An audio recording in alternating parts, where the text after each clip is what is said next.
বৌমা, আমি তোমাকে কতদিন বলছি বৌমা একটু তরকারিতে তেল কম ঢালো, গ্যাস্ট্রিকের সমস্যা বেড়ে যাচ্ছে। আর শরীর স্বাস্থ্যের কথাও তো বৌমা একটু ভাবতে হবে, শুধু কি ঢাললেই হলো বৌমা?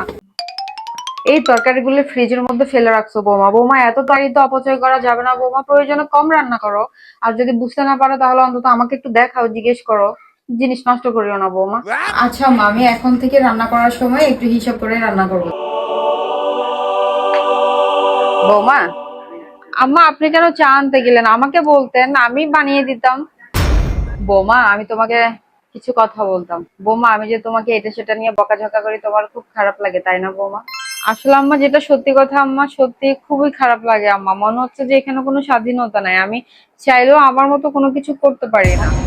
শোনো বৌমা, এই ঘর, এই সংসার আমার আর তোমার শ্বশুরের অনেক কষ্ট করা বৌমা।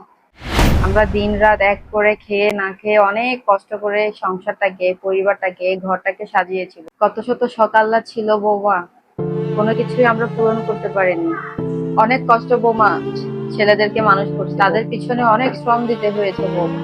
তাই বৌমা, তুমি যদি কোনো কিছু অপচয় করো তখন আমার কাছে খুবই কষ্ট লাগে। তাই আমি তোমাকে নিষেধ করি, একটু শাসন করি বৌমা। মনে কষ্ট নিও না বৌমা।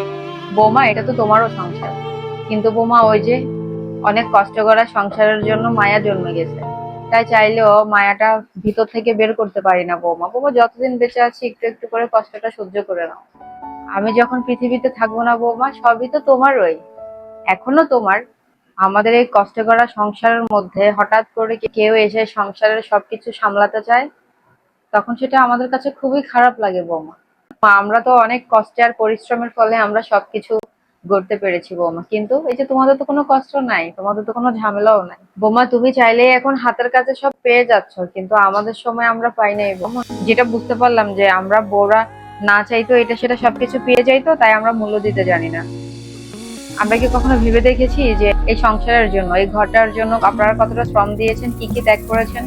আপনারা কেন আমাদেরকে বকাঝকা করেন? আমরা শুধু শাশুড়ির খারাপ দিকগুলোই খুঁজি, কিন্তু কখনো ভালো দিকগুলো একটু বুঝে চেষ্টা করি না।